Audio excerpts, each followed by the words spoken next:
بسم اللہ الرحمن الرحیم۔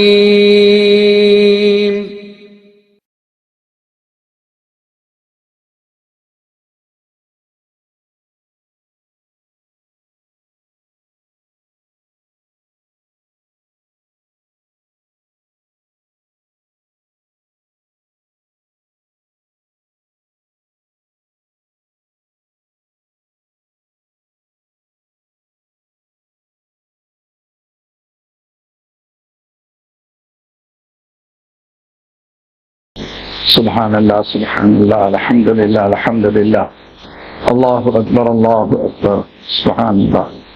جو اگر آپ باہر بیٹھے ہوئے ہیں وہ اندر تشریف لائیں، اندر کی صفوں میں آ جائے۔ کیا کھول کر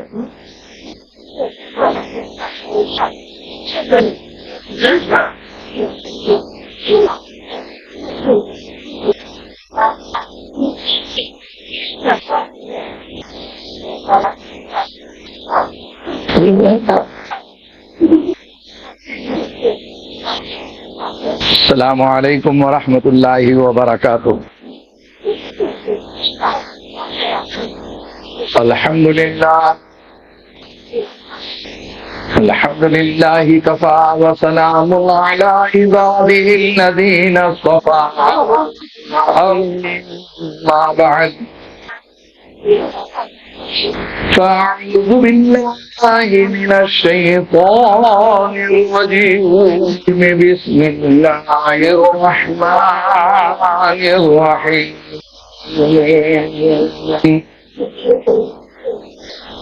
ولا تحسبن الذين قتلوا في سبيل الله أمواتا بل أحياء عند ربهم يرزقون۔ وقال الله تبارك وتعالى في شان حبيبه إن الله وملائكته يصلون على النبي يا أيها الذين آمنوا صلوا عليه وسلموا تسليما۔ اللهم صل على محمد النبي الأمي وعلى آله وأصحابه البررة الكرام وعلى سائر الأنبياء والمرسلين والملائكة المقربين وعلى آلہ وأصحابہ اجمعین۔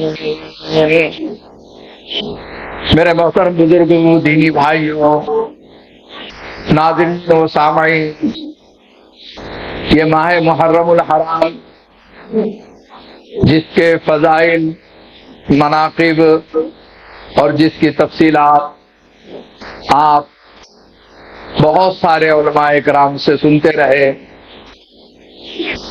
شہدائے کربلا کی یادیں تازہ ہوئی، شہادت حسین کا پس منظر ہمارے سامنے آیا،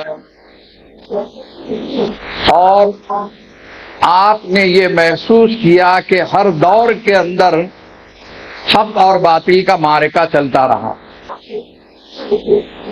حق کم تعداد میں رہا، باطل کثرت سے رہا، اس کے باوجود اللہ تعالیٰ نے حق کو غالب کر کے بتلایا اور باطل مغلوب ہوا۔ غلط غلط ہی رہتا ہے، صحیح نہیں بن سکتا۔ ظالموں نے جس طریقے سے پلاننگ کی، پالیسیاں بنائی، سازشیں کی، حالات لائے، لیکن ان ظالموں کے لیے منہ توڑ جواب دینے والے بھی اللہ تعالیٰ نے اس سرزمین کے اوپر پیدا فرمائے۔ رہتی دنیا تک کے شہدائے کربلا کو یاد کیا جائے گا، شہادت حسین کا تذکرہ کیا جائے گا. کیوں؟ اس لیے کہ نواسہ رسول صلی اللہ علیہ وسلم کی شہادت کا یہ مہینہ ہے. آپ کے ذہن میں ہونا چاہیے کہ آقا مدینہ سرکار دو عالم محمد رسول اللہ صلی اللہ علیہ وسلم اپنے نواسے حضرت حسین سے بے پناہ محبت فرماتے تھے. روایتوں میں آتا ہے کہ حضرت فاطمہ کے گھر لڑکا پیدا ہوا، حضرت علی کی اولاد ہوئی.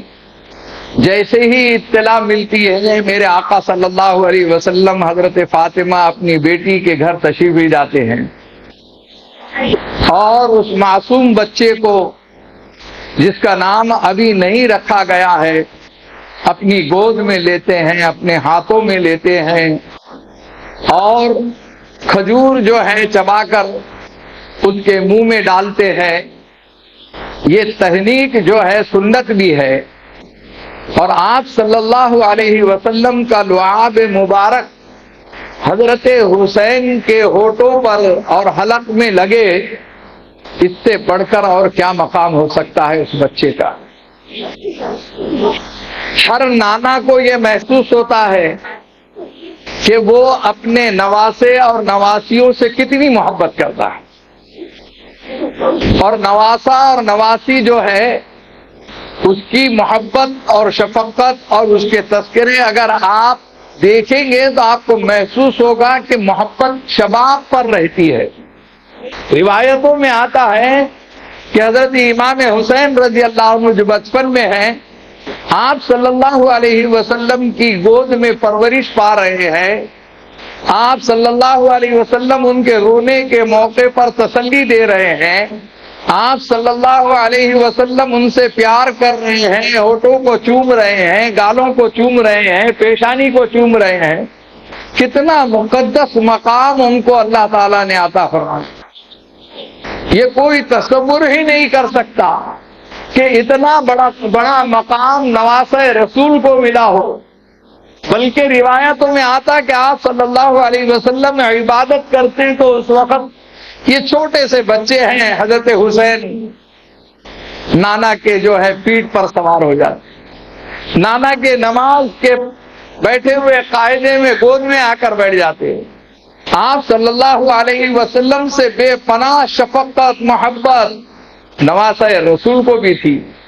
آپ صلی اللہ علیہ وسلم کا وہ کردار، آپ صلی اللہ علیہ وسلم کا وہ وقت جو ہے ایک چھوٹے سے بچے کے ساتھ رحمت للعالمین محمد رسول اللہ صلی اللہ علیہ وسلم کیسی شفقت اور کیسی تربیت فرما رہے ہیں، وہ ہمارے لیے نمونہ ہے، ایک اسوہ حسنہ ہے.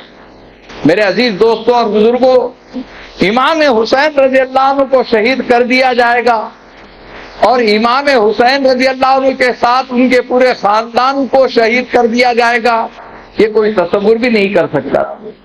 لیکن وہ برا وقت آیا بھی ہے. انسان عہدے کے لیے اور انسان جو ہے عہدے کے نشے کے لیے، اقتدار کے لیے کچھ بھی کر سکتا. یہ واقع کربلا میں آپ کو یہ باتیں بے شمار ملے گی. بھائی بھائی نہیں رہتا، دوست دوست نہیں رہتا، رشتہ داریاں ساری ختم ہو جاتی. بہت زیادہ عقیدت اور محبت کے ساتھ رہنے والے وہ عقیدت کو ختم کر دیتے ہیں، نسبتوں کو ختم کر دیتے ہیں. اقتدار کی ہوس جو ہے بہت بری ہوتی ہے. اقتدار کے واسطے جو ہے انہوں نے جب زبردستی کرنا شروع کی تو امام حسین رضی اللہ عنہ نے دنیا کے سامنے ایک کردار پیدا کیا کہ جب ظالم تم سے ٹکرانے لگے اور ظلم بے انتہا ہونے لگے، اس وقت میں اپنے حد تک کی قربانی دینا یہ سب سے بڑی فتح ہے. حتی الامکان اس کا دفاع کرنا، اس کا ڈیفینس کرنا، اس کا مقابلہ کرنا، اور بظاہر شکست بھی اگر ہو گئی تو آپ کو شکست کھایا ہوا کوئی نہیں کہے گا، بلکہ تاریخ میں ہر مورخ نے لکھا ہے کہ فاتح قوم اگر کوئی ہے تو حضرت حسین رضی اللہ عنہ. بظاہر شکست ہوئی شہادت ہو گئی، اور اس کے بعد بھی آپ کے لیے کوئی ایسا جملہ نہیں کہتا ہے کہ جس میں آپ کے شان میں گستاخی ہو کہ انہوں نے شکست کھانی ہوگی، بلکہ فاتح قوم کے طور پر بولتے۔ میرے عزیز دوستو، ماہ محرم الحرام کے آتے ہی ہمارے ذہن میں حرام کے لفظ کو جو ہے ہم احترام کے معنی میں نہیں لیتے، بلکہ بہت ساری چیزوں کو اپنے طور پر فیصلہ کر لیتے ہیں کہ یہ بھی حرام ہے، وہ بھی حرام ہے، یہ نہیں کرنا چاہیے، وہ نہیں کرنا چاہیے، خوشیاں نہیں منانا چاہیے، لہذا آپ دیکھیں گے کہ کوئی شادی بھی نہیں ہوتی ہے۔ حالانکہ روایتوں میں آپ ماضی میں دیکھیں گے کہ ماہ محرم الحرام کو مقدس اور قابل احترام مہینہ سمجھتے ہوئے اس میں نکاح بھی ہوئے ہیں۔ صرف ماتم کا مہینہ نہیں ہے یہ، پر ہم ماتم کر ہی نہیں سکتے، اس لیے کہ ہم ان کو مرے ہوئے نہیں سمجھتے، ہم ان کو شہید سمجھتے ہیں، اور شہید کا ایک درجہ اور ایک مقام اللہ تعالیٰ نے دیا ہے۔ قرآن پاک کے اندر اللہ تعالیٰ نے فرمایا وَلَا تَقُولُوا لِمَن يُقْتَلُ فِي سَبِيلِ اللَّهِ أَمْوَاتٌ وَلَا تَقُولُوا لِمَن يُقْتَلُ فِي سَبِيلِ اللَّهِ أَمْوَاتٌ بَلْ أَحْيَاءٌ وَلَكِنْ لَا تَشْعُرُونَ۔ دوسرے پارے میں سورہ بقرہ کے اندر اللہ تعالیٰ فرما رہے ہیں کہ وَلَا تَقُولُوا لِمَن يُقْتَلُ، ان لوگوں کو آپ قتل ہو گئے، مر گئے مت کہو جو اللہ کے راستے کی موت پاتے ہیں، بل احیاء، بلکہ وہ تو زندہ ہے۔ اور آگے قرآن پاک کے اندر فرمایا، جو آیت میں نے شروع میں تلاوت کی تھی اس میں فرمایا کہ بل احیاء عند ربہم یرزقون، شہید مہمان ہے اور خالق کائنات رب العالمین جو ہے میزبان ہے، میزبان کی طرف سے خاطر تواضع ہوتی ہے، ان شہیدوں کو روزی دی جاتی ہے، ان کو کھلایا اور پلایا جاتا ہے، اللہ تعالیٰ اتنا بڑا مقام دیتے ہیں۔ اسی لیے دین کے خاطر ایمان والے کو یہ حکم ہے کہ دین کے خاطر اعلاء کلمت اللہ کے لیے، اللہ کے دین کی سربلندی کے لیے اگر وقت آئے تو اپنی جان بھی دے دو، تم شہید پہچانے جاؤ گے، شہید مانے جاؤ گے۔ بہت بڑا درجہ ہے شہید کا، اور شہادت جو ہے یہ مطلوب اور مقصود ہے اسلام میں۔ شہادت جو ہے مطلوب اور مقصود ہے، اللہ کی چاہت ہے۔ لوگ اس زمانے کے اندر ماضی میں اپنے اکابر اسلاف، بزرگان دین، صحابہ کرام رضوان اللہ علیہم اجمعین، خواتین تک کے دعائیں کرتی تھی، اے اللہ شہادت کی موت عطا فرما، اے اللہ شہادت کی موت عطا فرما۔ معرکے کے اندر، جنگ کے اندر جانے کا جذبہ چھوٹے چھوٹے بچوں کے اندر تھا، خواتین میں تھا، مردوں میں تھا، بوڑھوں میں تھا، سب کے اندر تھا۔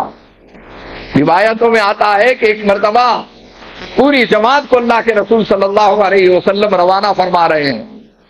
کہاں جا رہے ہیں؟ جنگ کے لیے جا رہے ہیں۔ کیا گارنٹی ہے کہ واپس آ سکو گے؟ کوئی گارنٹی نہیں ہے، اس لیے کہ جب جنگ ہوتی ہے کوئی کسی کونے سے کوئی تیر اور تلوار کا نشانہ لگ جائے، انسان وہی ختم ہو جاتا ہے۔ حاجیوں کو جیسے ہم بھیجتے ہیں اور ان سے دعائیں لیتے ہیں، اس سے زیادہ اہم منظر ہوا کرتا تھا شہیدوں کو بھیجنے کا۔ بچے شوق اور ذوق کے اندر اللہ کے رسول صلی اللہ علیہ وسلم کی خدمت میں آتے اور عرض کرتے، یا رسول اللہ صلی اللہ علیہ وسلم میں بھی جاؤں گا، یا رسول اللہ صلی اللہ علیہ وسلم میں بھی جاؤں گا۔ آپ صلی اللہ علیہ وسلم فرماتے، بیٹے ابھی تم چھوٹے ہو، ابھی تمہاری عمر نہیں ہے، تم نہیں جانا۔ تو روایتوں میں لکھا ہے کہ دو صحابی چھوٹے سے بچے معاذ اور معوذ اپنے پنجوں پر کھڑے ہو گئے، پنجوں پر کھڑے ہو کر اللہ کے رسول کو بتلا رہے، یا رسول اللہ صلی اللہ علیہ وسلم میں تو بڑا ہوں، یا رسول اللہ صلی اللہ علیہ وسلم میں تو بڑا ہوں، مجھے اجازت دیجیے جانے کی۔ آپ اندازہ لگاؤ، اولاد کی تربیت اتنی ہو تو جب وہ خود سے جائے گا نا، ورنہ ہم تو مسجد کو بھی مسجد بھیج نہیں سکتے اور وہ آتا بھی نہیں ہے۔ جہاں اللہ کی عبادت کرنا ہے، جہاں اسے نیکیاں اور ثواب کمانا ہے، وہاں کے لیے ہم کو کھیلنا پڑتا ہے، زبردستی لے جانا پڑتا ہے، ہمیں اٹھانا پڑتا ہے، نیند سے جگانا پڑتا ہے۔ خود کا شوق اور ذوق صرف اس گھرانے کے اندر ہوتا ہے جس گھرانے کا اسلامی ماحول ہو، سنت و بھرو ماحول ہو، تو وہاں بچے آٹومیٹک باپ کے ساتھ نماز پڑھنے تیار ہو جاتے ہیں، بیٹیاں جو ہے ماں کے ساتھ نماز پڑھنے کے لیے تیار ہو جاتی ہے۔ ہمارا ہر گھر کا یہ ماحول ہونا چاہیے۔ شہادت کے لیے ایسا جذبہ کہ پنجوں پر کھڑے رہ رہے ہیں، اور اللہ کے رسول صلی اللہ علیہ وسلم سے اصرار کر رہے ہیں کہ یا رسول اللہ صلی اللہ علیہ وسلم ہم کو اجازت دیجیے۔ دیکھیے قرآن پاک کے اندر اپنے جان اور مال دونوں کی قربانیوں کا تذکرہ ہے۔ اس زمانے میں بچوں نے مال بھی خرچ کیا اور جان بھی دینے کے لیے اللہ کے رسول صلی اللہ علیہ وسلم کے سامنے اصرار کیا۔ اسے بے شمار واقعات ہیں۔ یہ ماہ محرم الحرام یہ قابل احترام مہینہ ہے۔ اس مہینے کے اندر ہم نے خرافات اور بہت ساری چیزیں اپنے دماغوں میں بیٹھا کر رکھی ہے، ہم نے اس کو قابل احترام نہیں سمجھا، لفظ حرام سے کنفیوز ہو گئے کہ شاید یہ حرام ہے وہ حرام ہے، حالانکہ حرام نہیں، قابل احترام ہے۔ اب اس مہینے کے اندر شہادت حسین کا تذکرہ کیا جاتا ہے۔ شہادت حسین کے پس منظر میں اگر آپ دیکھیں گے تو ایک اہم بات، ایک اہم نقطہ، ایک پیغام، ایک میسج ہم کو ملتا ہے۔ انہوں نے یہ شہادت کیوں دی؟ اتنی بڑی اپنے اور اپنے گھر والوں کی، فیملی کی قربانی کیوں دی؟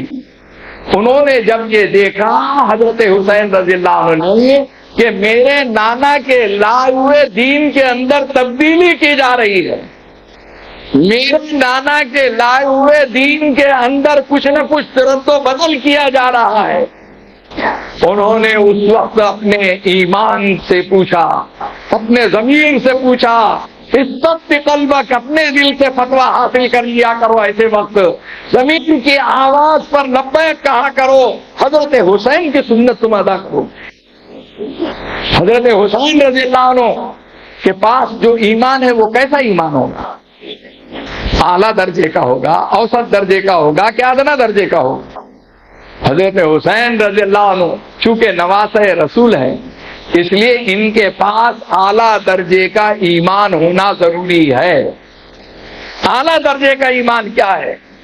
آقا مدینہ سرکار دو عالم محمد رسول اللہ صلی اللہ علیہ وسلم نے فرمایا، من رأى منكم منكرا فليغيره بيده فإن لم يستطع فبلسانه وإن لم يستطع فبقلبه وذلك ضعف الإيمان۔ ایمان کے 3 درجے۔ جب تم کوئی غلط کام ہوتے ہوئے دیکھو، طاقت ہے تو طاقت سے روکو۔ پہلا ظاہر ہے کہ حضرت حسین رضی اللہ عنہ کے پاس ادنا درجے کا ایمان کیسے ہوگا؟ اعلیٰ درجے کا ایمان۔ اعلیٰ درجے کا ایمان یہ تقاضا کر رہا تھا کہ جتنے بھی ساتھی ہیں، جتنے بھی گھر کے افراد ہیں، ان سب کو لے کر طاقت سے ہم کو روکنا ہے۔ وہ پہل ہے، وہ ایمان کا تقاضا پورا کر رہے ہیں، وہ ایمانی کیفیت کے ساتھ جا رہے ہیں۔ جذبہ حسینی اپنے اندر پیدا کرو۔ غلط کو دیکھنے کے بعد طاقت کا استعمال کیا انہوں نے۔ دوسرا نمبر، اللہ کے رسول صلی اللہ علیہ وسلم نے فرمایا کہ اگر طاقت نہیں ہے تمہارے پاس تو زبان سے برا تو بولو، ذرا زبان تو کھولو، کچھ جملے تو بولو، کچھ روکو تو صحیح، کچھ ٹوکو تو صحیح۔ ہم بولتے ہیں کہ نہیں شیخ اپنی اپنی دیکھ، کیا کرنے کا اپنے کو جنہیں کر رہا کرنے دو نا، یہ بھول گیا، یعنی جو ہے روکتے بھی نہیں، ٹوکتے بھی نہیں بھائی انہیں برا سمجھ جائیں گا، نہیں تو ان کو برا لگ جائیں گا۔ یہ سارے شیطانی وسوسے، خیالات اور جملے ہمارے دماغوں میں بیٹھے ہوئے، اس لیے ہم کسی کو غلط کام کرتے ہوئے کبھی بھی روکتے اور ٹوکتے نہیں، حتیٰ کہ اپنی بیوی کو بھی نہیں ٹوکتے، بچوں کو بھی نہیں ٹوکتے۔ جو کر رہا کرنے دو بولے، اس سے خرابیاں آئیں گی۔ سب سے بڑی خرابی کی جڑ، سب سے بڑا مرض ہمارے گھروں میں یہ ہے ہمارے خاندانوں میں یہ ہے کہ ہم غلط کو غلط نہیں بولتے، ہم غلط کو روکتے نہیں، غلط پر ٹوکتے نہیں۔ یہی وجہ ہے کہ غلط کرتے کرتے کرتے کرتے اتنا عادی ہو گیا کہ وہ کہتا مولانا ہم تو برسوں سے یہ کرتے ہیں، ہمارے ماں باپ نے تو کبھی ہم کو روکا نہیں۔ جواب دیتا ہے۔ میرے عزیز دوستوں، اگر شہادت حسین کے پس منظر کو آپ دیکھیں گے، انہوں نے اپنی جان دینا پسند کی، لیکن ایمان کے اندر اور شریعت کے اندر ذرا سی بھی تبدیلی کو پسند نہیں کیا انہوں نے۔ ان کی زندگی سے اگر کوئی سبق حاصل کرنا ہے تو آپ کو سب سے پہلے یہ کام کرنا ہوگا کہ اپنے اندر اعلیٰ درجے کا ایمان اور اعلیٰ درجے کے ایمان کے جو تقاضے اس کو پورا کرنا ہو۔ آج حالات بدل سکتے ہیں، زندگیوں میں انقلاب پیدا ہو سکتا ہے، معاشرے کی اصلاح ہو سکتی ہے، فرد کی اصلاح ہو سکتی ہے، گھروں میں اچھا ماحول ہو سکتا ہے، اگر آپ اس ایمان کے درجے کو سمجھیں جو حضرت حسین نے اپنے لیے انتخاب کیا تھا، اس کو آپ منتخب کریں۔ حضرت حسین رضی اللہ عنہ اپنے ساتھیوں کے ساتھ جب نانا کے لائے ہوئے دین کے اندر تبدیلی کی جا رہی، یعنی شریعت میں تبدیلی کی جا رہی، ان کے سامنے تھا کہ لا تبدیل لخلق اللہ، لا تبدیل لکلمات اللہ، اللہ کے کلمات کو تبدیل نہیں کیا جا سکتا، اللہ کے بنائے ہوئے قانون کو تبدیل نہیں کیا جا سکتا، اب اس کے لیے اپنی طاقت کا استعمال کرنا۔ انہیں معلوم تھا کہ ہمارے پاس اسباب اور وسائل زیادہ نہیں ہیں، لیکن میرے عزیز دوستوں اور بزرگوں، بغیر اسباب اور وسائل کے آپ کی کوشش، آپ کے دل کی ترجمانی اور آپ کے دل میں جو جذبہ ہے اللہ کو وہ مطلوب اور مقصود ہے۔ حتی الامکان برائی کا خاتمہ کرنے کی کوشش کرنا، ظالم کو روکنے کی کوشش کرنا، یہ کوشش کا جذبہ جذبہ حسینی کہلاتا ہے۔ اب یہ حالات پوری دنیا کے آپ جب دیکھ رہے ہیں تو اس میں آپ کو پھر وہی کسی شاعر نے کہا ہے کہ پھر سر اٹھا کے چلنے لگے وقت کے یزید، پھر سر اٹھا کے چلنے لگے وقت کے یزید، دنیا کو آج پھر ہے ضرورت حسین کی، دنیا کو آج پھر ہے ضرورت حسین کی۔ حسینی جذبہ پیدا کرو، حسینی کردار پیدا کرو، صرف ماتم کرتے کرتے کرتے کرتے اپنے آپ کو بزدل مت بناؤ۔ ہم وہ بزدل قوم نہیں ہیں جو سڑکوں پر گلیوں میں ہر جگہ پر ماتم کرتے پھرے کہ لیکن ہمیں یہ کہیں کہ برسوں میں واقعہ ہوا اور یہ آج تک کے رو رہے ہیں اور ماتم کر رہے ہیں۔ کسی کا عقیدہ ہوگا کہ وہ ماتم کر کے خوش ہوتے ہیں، لیکن ہمارا عقیدہ یہ ہے کہ ہم زندہ و جاوید کیا ماتم نہیں کرتے، ہم جس کو زندہ سمجھتے ہیں، ہم جس کو شہید سمجھتے ہیں، شہادت کا درجہ تو ہمارے دل میں پیدا کرنا چاہتے ہیں۔ اس لیے کہ روایتوں میں آتا ہے من مات ولم يحدث نفسه بالشهادة مات میتة جاہلیہ، جس شخص کے دل کے اندر شہادت کی آرزو اور تمنا نہ ہو، میرے آقا صلی اللہ علیہ وسلم نے فرمایا کہ وہ جاہلیت کی موت مرے گا، جاہلیت کی موت مرے گا۔ شہادت کی آرزو اور تمنا انہوں نے دعاؤں کے لیے ہاتھ اٹھا کر کر کے اپنے بچوں کے لیے شہادت کی دعائیں کی ہے، اپنے خواتین کے لیے دعائیں کی ہے۔ اور وہ تقریر کو ذہن میں رکھو جو عربی کے اندر ہے، بہت مشہور، جس کا مفہوم یہ ہے کہ جب کربلا کا قتل عام ختم ہو گیا، یزیدی فوج جو ہے امام حسین رضی اللہ عنہ اور شہداء کربلا کے سروں کو نیزوں کے اوپر لے کر ناچنے اور کودنے لگے، وہ خوشیاں منا رہے تھے، وہ گلیوں کوچوں میں جا کر نعرے بازی کر رہے تھے کہ ہم نے کوئی بہت بڑا کام کیا ہے۔ اس وقت اس قافلے کے اندر کچھ بچے بھی تھے جو پیاسے تھے، اس قافلے کے اندر کچھ خواتین بھی تھی جو بھوکی تھی۔ وہ فرماتی حضرت زینب رضی اللہ عنہا کہ جب ہمارے بچے پانی مانگتے ہمارے بچے بھوک کی وجہ سے ایک لقمہ مانگتے تو ہمیں ذلیل کیا جاتا، ہمیں گالیاں دی جاتی، ہمیں مارا جاتا، حالانکہ ہم اس رسول اللہ صلی اللہ علیہ وسلم کے گھرانے والے ہیں، جو نبی صلی اللہ علیہ وسلم کے گھرانے والے جو بھوکوں کو کھانا کھلاتے تھے، پیاسوں کو پانی پلاتے تھے۔ ہم اس رسول اللہ صلی اللہ علیہ وسلم کے گھرانے والے ہیں۔ ارے تم ہم کو اتنا ذلیل تو نہ کرو، اتنا رسوا تو نہ کرو۔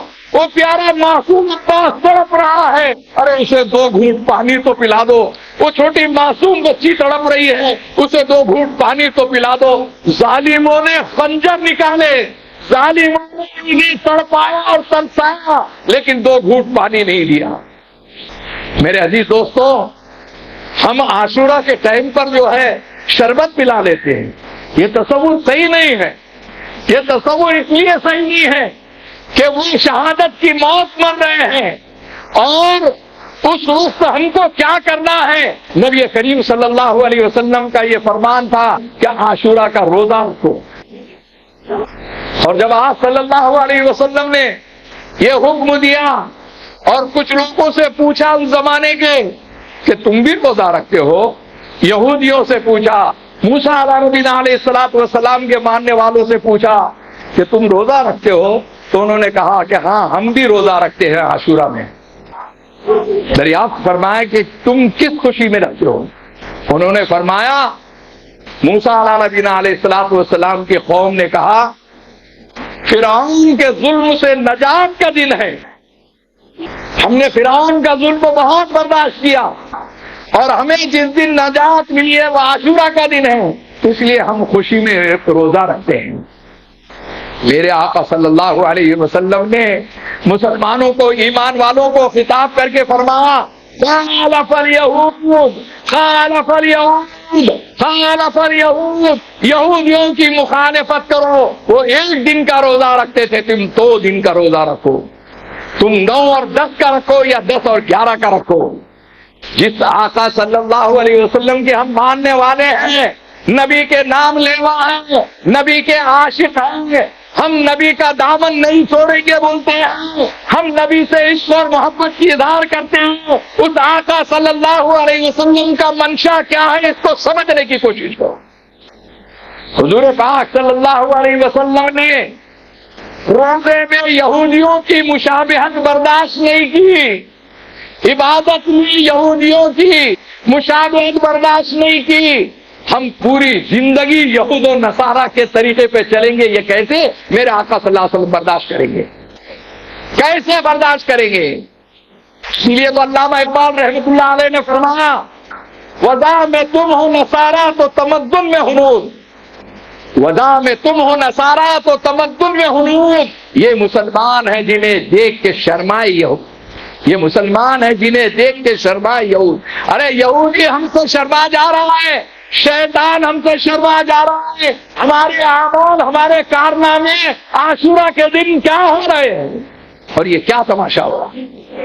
جس دن روزہ رکھنے کا حکم تھا، آپ زبردستی شربت پلاؤ گے، آپ اچھے سے اچھا روئے افضل لا کر پیش کرو گے، عقل ماری گئی ہے تمہاری، کس کی سنت پہ چل رہے ہو، کس کے طریقے پہ چل رہے ہو، یہ اپنی کتاب کہاں سے لے کر آ گئے ہو، اور بے شمار خرافات ہیں اس کے اندر۔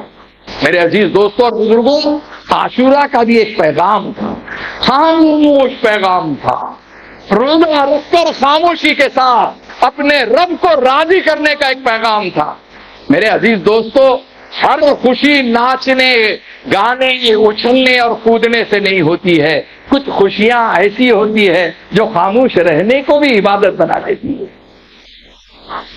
ہر خوشی جو ہے وہ نہیں ہوتی جو ہم منا رہے ہیں، ہر خوشی وہ ہو سکتی ہے جس میں 2 رکعت آپ زیادہ پڑھو، 2 روزے زیادہ رکھو، اور اللہ کو، رب کو راضی کرنے کی کوشش کرو۔ خوشی تمہارے گھر آئی ہے، بچہ پیدا ہوا ہے، خوشیاں ضرور مناؤ، لیکن عبادت کو اس دن جو ہے ناغہ مت کرو، اس دن قضا مت کرو نماز، اس دن فنکشن کی وجہ سے اور جو ہے پروگرام کی وجہ سے نمازیں ضائع کر دیتے۔ کیا ہو رہا ہے؟ بچے کی ختنہ ہے. ختنہ کیا ہے؟ سنت ہے. ایک سنت کے لیے ہزاروں کا جنازہ نکالتے ہیں فرائض کا. ہزاروں فرائض کے جنازے نکالے جاتے ہیں. بسم اللہ خوانی ہو رہی ہے، بہت اچھی بات ہے، لیکن بسم اللہ خوانی میں قوالی بھی ہو رہی ہے ماشاءاللہ.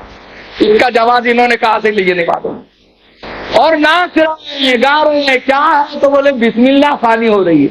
ارے ایسی بسم اللہ تو نے شیطان کی دیکھی، رحمان کی تو نہیں ہے. وہ تو رقص کر سکتا ہے، وہ گا سکتا ہے، اچھل سکتا ہے، کود سکتا ہے، وہ ماتم کر سکتا ہے، لیکن ایمان والا پابند ہے. خوشی میں بھی پابند ہے اور غمی میں بھی پابند ہے. ہمارے ایمان کی کسوٹی، ہمارے ایمان کو کب پرکھا جاتا ہے؟ بہت بڑے مولانا ہیں، بہت دیندار ہیں، بہت زاہد عابد ہیں، بہت تبلیغی ہیں، بہت یہ اپنا داڑھی اور ٹوپی والے ہیں، حاجی صاحب ہیں، سب کچھ ہے، لیکن آپ کا امتحان شادی کے موقع پر ہوتا ہے. آپ شادی سنت طریقے سے کرتے کیا خلاف سنت کرتے؟ ناچنے اور کودنے لگتے، سہنے اور یہ فلاں چیز بجانے لگتے. نہیں بولے مولانا میں نے تو بہت کوشش کرا لیکن گھر والے مانتے کہ نہیں. اب یہ بیگم کے دو آنسو جو ہے جو بہتے ہیں دونوں آنکھوں سے، اس میں حاجی صاحب ڈبکیاں لگانا شروع کر دیتے. اب کیا کرنا، اب کیا کرنا، اب کیا کرنا. زندگی بھر ایسی بولے کیا اب کیا کرنا بول کے تعجب ہوتا ہے. اچھی سے اچھا دیندار آدمی شریعت کے خلاف کر رہا ہے، ایمان کے خلاف کر رہا ہے، مسائل کے خلاف کر رہا ہے، قرآن و سنت کے خلاف کر رہا ہے، اور مجبوری کیا ہے؟ بیگم پر الزام ڈالتا ہے. ارے تو اتنا بڑا جورو کا غلام ہے تو تجھے ایوارڈ دے دیں گے کہ جورو کا بہت بڑا بہترین غلام ہے، اس کو ایوارڈ دیا جائے. اور اتنی غلامی تو کرتا بھی نہیں ہے، تو بہانہ ڈھونڈتا ہے. میرے عزیز دوستو، آپ شریعت ڈھونڈیے، آپ دین ڈھونڈیے، آپ اسلام ڈھونڈیے. خوشی کے موقع پر اللہ کو راضی کیجیے. نبی کے طریقے پہ وہ خوشی منائیے تو خوشی خوشی رہے گی، ورنہ چند دن کے اندر وہ غموں میں تبدیل ہو جائے گی. خوشیاں منانے والوں نے شریعت کے خلاف، دین کے خلاف، سنت کے خلاف بنایا، اور 8 دن کے اندر اس کی بیٹی جو ہے طلاق کے ساتھ گھر میں آ گئی. یہ قدرت کا انتظام ہے. اللہ کی لاٹھی میں آواز نہیں ہے. بہت مستی میں اگر آ گیا تو تیرا جان لے کہ صبح اٹھا تو قدرت کی لاٹھی میں آواز نہیں ہے. منہ ٹیڑھا ہو سکتا، ہاتھ ٹیڑھا ہو سکتا تیرا. جس جسم پر تو اترا رہا ہے، جس دولت پر تو اترا رہا ہے، اس کا نشہ اگر کوئی اتارنا جانتا ہے تو وہ رب العالمین ہے، حاکم الحاکمین، اور رب کا ایسا فیصلہ ہوتا ہے. تو صاحب آئے صبح میں، ہاتھ ٹیڑھے ہو گئے، ان کو منہ بھی ٹیڑھا ہو گیا. اور بھائی یہ کیا ہوا؟ بولے ہوا ماری. بولا کہاں سو رہے تھے؟ بولے سب کے ساتھ سو رہا تھا میں. انہوں نے بولا ان کو ہوا نہیں ماری، تیرے کو کیوں ماری بھائی؟ تو فالج ہو گیا. اس کو خاص طور پہ کیوں ہوا؟ یہ فالج نہیں، یہ بیماری نہیں ہے، یہ اللہ کی لاٹھی میں آواز نہیں ہے. جو جملہ سنتے ہیں نا تو اس کا نمونہ ہے، سیمپل ہے. کیا تو بھی وہ سیمپل لینا چاہتا ہے؟ اللہ کی نافرمانی، بغاوت اور سرکشی چھوڑ دینا چاہیے. اس قدر ملک کے حالات خراب ہیں. ان حالات میں اپنے ایمان کو تم مضبوط رکھو گے تو جی سکو گے، اور اگر تم اپنے ایمان کو مضبوط نہیں رکھو گے تو تم داڑھی بنا دو گے، ٹوپی اتروا دو گے، اپنا نام بدل دو گے. اس لیے کہ ظالم اس انداز سے آ رہا ہے، اتنا اس قدر گھیرا ہے، چاروں طرف سے آگ لگائی جا رہی ہے اور تمہارا امتحان لیا جا رہا ہے. اگر تم اللہ والے ہو، تم مسجد والے ہو، تم نماز والے ہو، تم اللہ کے حکم کو ماننے والے ہو، خدا پاک کی قسم ساری دنیا مل کر اگر آگ لگا دے تمہارے لیے بھی آج بھی وہ آگ جو ہے نرم ہو سکتی ہے. قل لا یا نار کونی بردا وسلاما علی ابراہیم کی صدا آ سکتی ہے. اللہ تعالیٰ آگ تو گلے گلزار کر سکتے ہیں، شرط یہ ہے کہ ان کنتم مومنین، تم مومن اگر ہو تو اللہ کی مدد اور نصرت آج بھی آ سکتی ہے. شہروں سے نکلتے نکلتے بہار ہو، یو پی ہو، ظالموں نے کیا کیا یعنی جو ہے ماب لنچنگ کیا، کس قدر ہمارے نوجوان معصوم بچوں کو مارا، جیلوں میں ڈال دیا، سب کچھ کیا. اب وہ آگ جو ہے ہمارے کولہاپور تک کی آ گئی، وشال گڑھ تک کیا دیکھا نا آپ نے ویڈیو، مسجد کے میناروں پر چڑھ کر مسجد کے جو ہے ہتھوڑے لگاتے ہوئے آپ نے دیکھا نا، دندناتے مسلح پر اور مسجد کی بے حرمتی کرتے ہوئے، قرآن کو جلاتے ہوئے، یہ سب ساری چیزیں کر رہے ہیں۔ یہ وہیں ہو رہا ہے، یہ یہاں نہیں ہو سکتا، کہیں اور نہیں ہو سکتا۔ ان حالات میں سب سے اہم چیز یہ ہے، مقابلہ نہیں، دفاع نہیں، فلاں چیز نہیں، آپ اپنے ایمان کو پہلے مضبوط کرو، آپ نمازی بنو، آپ اتنے دیندار، اتنے ایماندار بنو کہ آپ کی آنکھوں میں آنکھیں ڈال کر کوئی بات نہیں کر سکتا۔ سچا ایمان والا جب کھڑا ہوتا ہے تو سامنے والا تلوار لے کر مارنے کو کھڑا بھی ہے تو اس کے ہاتھ کرانے لگ جاتے ہیں اور اس کے ہاتھ سے تلوار چھوٹ جاتی ہے۔ یہ پاور جو ہے اللہ نے ہم کو دیا ہے، قرآنی آیتوں کا پاور دیا ہے۔ یہ فرمایا کہ دعا مومن کا ہتھیار ہے، دعا مومن کا ہتھیار ہے۔ جس کو دعا مانگنا ہی نہیں آتی، اس کو دعا مومن کا ہتھیار ہے، اس نے سنا ہی نہیں، اس لیے کہ بغیر دعا کے ابھی جمعہ کے بعد چلے جائے گا۔ ابھی جمعہ ہوئی اور جمعہ کی نماز کے بعد بغیر دعا کے چلے جا رہا، نماز سلام ہے، اس کو دعا کا خیال نہیں آتا۔ یہ کیوں آیا ہے معلوم؟ یہ کیوں آیا ہے؟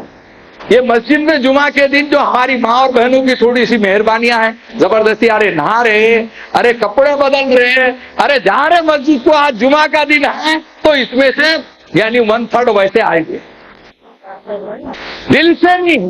جمعہ کا دن ہے، اجتماع میں جمعہ، اعتماد جمعہ جو ہے اذان ہوتے ہی مسجد بھری ہو۔ ماشاءاللہ مجھے بہت ساری مساجد میں جانے کا موقع ملتا ہے، میں ایک مسجد میں جاتا ہوں، صرف 10 منٹ کا میرا بیان ہوتا ہے، 9 یا 10 منٹ کا۔ اس مسجد میں اگر میں اتفاق سے ذرا 2 منٹ تاخیر ہوئی تو مجھے مجمع کو چیرتے ہوئے جو ہے مصلی تک کے آنا پڑتا ہے۔ اور جب اذان ہوتی ہے زوال کے بعد، پوری مسجد سنتوں کے لیے کھڑے ہو جاتی ہے، باہر سے آنے والا سمجھتا کہ جماعت کھڑی ہو گئی، سمجھ جاؤ۔ ایسا ماحول بناؤ، ایسا ماحول بناؤ کہ زوال ختم ہوتے ہی اذان ہو اور پوری مسجد بھری ہوئی ہو اور پورے مسجد کے لوگ سنت پڑھنے کے لیے کھڑے ہو تو وہ منظر پیش کرو کہ جیسے جماعت ہے۔ اس کے بعد 10 منٹ کا صرف بیان، اللہ ایسا کہلواتا ہے کہ 10 منٹ میں یہ 2 یا 5 لوگ ضرور کہتے ہیں کہ آج وہ بات جو دل کو لگ گئی، چھو گئی، انشاءاللہ زندگی بدل جائے گی۔ میرے عزیز دوستوں اور بزرگوں، بہرحال یہ ماہ محرم الحرام آیا، عاشورہ آیا، ہم سے کچھ خطائیں ہوئی، کچھ ہم سے غلطیاں ہوئی، اللہ تعالی ہمارے اور پوری امت مسلمہ کے قصور کو معاف فرمائے، شہادت حسین کے پیغام کو دوسروں تک کے پہنچانے کی توفیق عطا فرمائے، شہادت حسین کے مطلب اور مفہوم کو سمجھنے کی توفیق عطا فرمائے، شہیدوں کو اللہ تعالی شہادت کے اعتبار سے جو آخرت کے اعلیٰ علیین میں انہیں جگہ نصیب فرمائے، اللہ تعالی امت مسلمہ کی پریشانیوں کو دور فرمائے۔ آخر میں ایک اعلان جو بہت اہم ہوا کرتا ہے اور ہمیشہ ماشاءاللہ آپ لوگ بہت زیادہ تعاون کرتے ہیں، یہی وجہ ہے کہ آپ کے قطرے قطرے دریا سے اس مسجد کے اندر آپ دیکھیں گے دوپہر اور شام کو 2-2 ہزار لوگ کھانا کھاتے ہیں۔ یہ لنگر چل رہا ہے، یہ بزرگان دین اولیاء کرام جو اپنے خانقاہوں میں چلاتے تھے، یہ مسجد جمیل بیگ کے اندر وہ لنگر کو آپ دیکھیے۔ اللہ تعالیٰ معید بھائی اور ان کی پوری ٹیم کو جزائے خیر عطا فرمائے اور مرحوم معید بھائی کے والد کو مغفرت فرمائے۔ یہ لوگوں نے ایک ایسا کام شروع کیا ہے کہ اس کی مثالیں ہم دنیا میں دیتے ہیں۔ ابھی میں کشمیر میں گیا، میں نے کشمیر میں 2-4 جگہ پر میرے بیانات ہوئے تو میں نے یہ مثال دی ہے کہ اپنی مسجدوں کے اندر آپ لنگر خانے چلاؤ، جیسے ہمارے پاس مسجد جمیل بیگ کے اندر ہوتا ہے۔ اس کے 1-2 ویڈیو بتائے میں نے، لوگ رشک کرنے لگے۔ میرے عزیز دوستو، اپنے محلے کی مسجدوں میں بھی ایک 10 کلو کا کھانا شروع کرو۔ کوئی غریب مسلمان داڑھی اور ٹوپی والا مسجد کے باہر اگر کھڑے ہوتا ہے، بھیک مانگتا ہے، سر شرم سے جھک جاتا ہے۔ کوئی گاڑی ہماری کھڑی ہو گئی اور کوئی برقعے میں خاتون آتی ہے اور آ کر بھیک مانگتی ہے، سر شرم سے جھک جاتا ہے. کیا ہوگا ہماری قوم کو کہ یہ بھکاری بنی ہوئی ہے، یہ فقیرانہ زندگی اپنے اوپر لادی ہوئی ہے. ان کے فقر کو اور اس کی غربت کو ہر محلے کے اندر اگر فکر کی جائے تو ختم ہو سکتی ہے. یہ مسجد والی جیسے جماعتیں ہوتی ہے ویسے ہی لوگ، چند لوگ کھڑے ہوں، 10 لوگ کھڑے ہوں، 5 لوگ کھڑے ہوں، 2 کلو کی روٹی اپنے گھر سے پکا کے لے کے آئے. پورے محلے کو معلوم ہو کہ آپ کو ادھر ادھر کہیں بھیک مانگنے کی ضرورت نہیں ہے. ظہر کی نماز کے بعد مسجد کے اندر آ جائیے، ایک لنگر لگا ہوا ہوگا، بلا مذہب و ملت سب کو کھانا کھلایا جا رہا ہے. آپ دیکھیے اس کھانے میں برکت بھی بہت ہوتی ہے. یہاں ہمارے مولانا ریاض صاحب ہے اور معین بھائی یہ انتظامات کرنے والے ہم کو سناتے ہیں کہ مولانا بعض وقت ایسا محسوس ہوتا ہے کہ پبلک بہت زیادہ ہے اور کھانا بہت کم ہے، ہم ذرا پریشان ہونے لگتے ہیں. لیکن ہم بعد میں دیکھتے ہیں کہ الحمدللہ الحمدللہ سارے لوگ کھا کر بھی کھانا بچ جاتا ہے. یہ برکت ہے. میرے دامے دلبے سخنے بہت مضبوط مدد کرو. اور غلطی سے جو ہے جلدی سے آئے ہوں گے، پاکٹ چھوڑ کے آئے ہوں گے تو بعد میں آ کے آپ آفس میں لکھا بھی سکتے ہیں، یا جاتے جاتے آپ ادھار لکھا کے چلے جاؤ. اپنے ہر گھر کی شادی میں 5 کلو 10 کلو ان غریبوں کا حق ہے سمجھ کر آپ وہاں پر کھانا پکائیے اور یہاں پر بھیجانے کی کوشش کیجیے. آپ مہینے میں ایک تاریخ لکھا دیجئے کہ انشاءاللہ اس تاریخ کو میں 50 لوگوں کو کھانا کھلاؤں گا.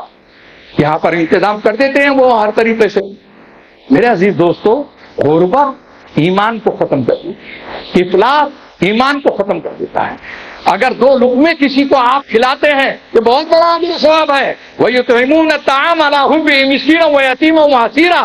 قرآن نے تعریف کی ہے جو غریبوں کو کھانا کھلاتے ہیں. اور نماز عبادت جتنی کر کے تم ثواب کما رہے ہیں اس سے ڈبل اجر و ثواب کھلا کے کما سکتے ہو. وہ لنگر خانے میں ہمیشہ بولا کرتا ہوں کہ جا کے سکھ کے گرودواروں کے اندر دیکھو، ہمارے سکھ بھائی کے وہ لنگر خانے برسوں سے چل رہے ہیں. وہ نبی صلی اللہ علیہ وسلم کی تعلیمات پر وہ عمل کر رہے ہیں. ان کے بڑے گرو نانک نے اور دوسرے لوگوں نے ہمارے سامنے یہ کہا کہ محمد پیغمبر کی جو تعلیمات تھی وہ ہماری قوم نے اپنائی ہے. کوئی گھر ہمارا پڑوسی مومن کا بھوکا نہیں رہ سکتا، یہ میرے آقا نے گائیڈ کیا ہے، یہ رہبری فرمائی ہے. ہم بھوکے رہنا پسند کرتے ہیں لیکن بھوکے دیکھنا پسند نہیں کرتے. ہم پیاسے رہنا پسند کرتے ہیں لیکن پیاسا دیکھنا پسند نہیں کرتے.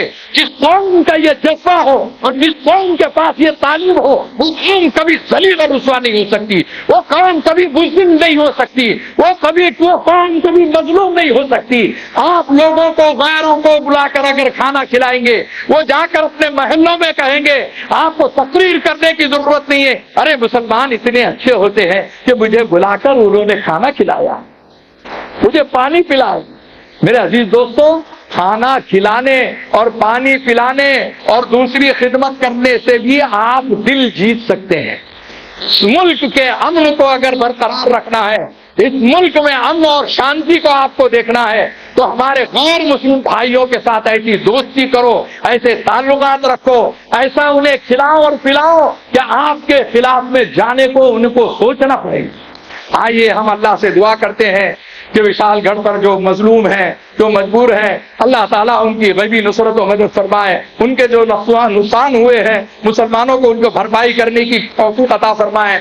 جیلوں میں سلاخوں کے پیچھے جو ہمارے نوجوان بیٹھے ہوئے ہیں بے قصور ہیں، اللہ ان کے رہائی کے فیصلے فرمائے. اللہ ان کے رہائی کے فیصلے فرمائے، ان کے گھر والوں کو صبر عطا فرمائے اور ہمیں ان کے گھروں تک کے جا کر ان کی خیر خیریت پوچھنے کی اور انہیں روزی پہنچانے کی توفیق عطا فرمائے. وآخر دعوانا ان الحمد للہ رب العالمین.